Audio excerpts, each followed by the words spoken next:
Terrible audio, lining up clips, and completely forgetting to even press record started to drive me a little insane. I recently had this Rode Video Micro, which I recently sold, because when it was far away on the camera, it couldn't hear me at all. I did switch to using my iPhone 14 Pro for a bit, but having to sync clips and deal with audio that sounded terrible in the wind started to get a bit annoying, so I decided to pull trigger on this DJI mic. I'm still not sure, however, if it is the right option for everything from vlogging, voiceovers, talking headshots like this, and a bunch of other stuff. So I thought we'd come down here, do a few tests, comparing it to this iPhone, and other things like settings so you can get the best audio out of it. First impressions of this mic is that it is super high quality.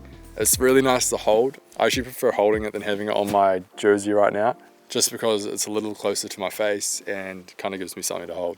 So as you'd expect from any DJI product, the unboxing is pretty well done. With this being the single version, we don't get another microphone, we just get this, the case, and the receiver, which is on the camera. And I went for the single option as it's pretty much just me on the channel, and if I did have someone else, I'd just get them to hold the microphone or hold the microphone closer if I was actually doing an interview styled shoot. Kind of like this.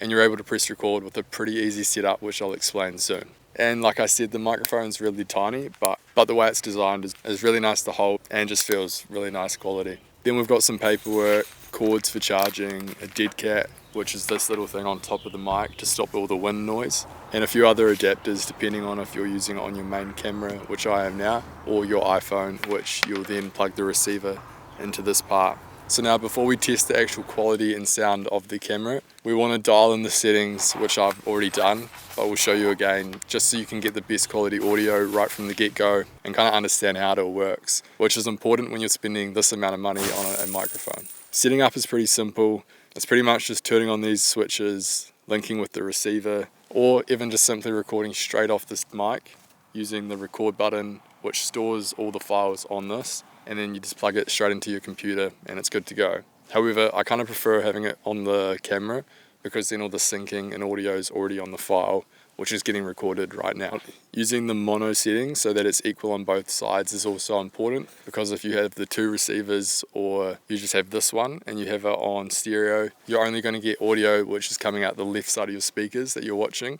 So using the mono setting just kind of splits it so it's coming out both sides of those speakers. Low cut if I'm in spots with say horns or high pitched sounds out of nowhere, because it kind of cuts out those sounds and makes sure that you at home don't get those loud spikes through your headphones, and pretty much just makes something not that nice to watch. And then there's Mono S for a backup recording, just to have another version of the recording about 6 decibels lower. So again, if you're in a high pitch setting, then you'll have a safety recording that will make sure those horns or things going on around you aren't going to affect the final version, and you can lower it down without sacrificing any audio quality. So it's not actually as windy down here as I thought it was going to be. I was going to do a bit of a test to see and show the difference between the two, but in terms of having this dead cat, there's a big difference with how it sounds compared to the iPhone.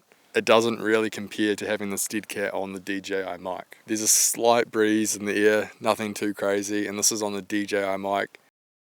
And now I'm switching over to the iPhone 14 Pro with that same breeze still coming through, but when it is slightly windier than this, it's really noticeable, and having this dead cat does make a big difference. Also, being able to clip it onto your shirt with this magnet on the back, which simply comes off, is really good. You can put it into your jersey and then the magnet goes through the fabric. So I can actually have it just sitting here like this, which is actually pretty nice, to be honest, instead of holding it. And as long as things aren't really hitting it, then the audio is going to sound pretty good, even though it's not directly in front of my face. The range of the mic was also something I was wondering about. So if I keep walking away, I'm probably about 30 meters away, and now I feel pretty far away. I probably look pretty small. The audio should be picking up still.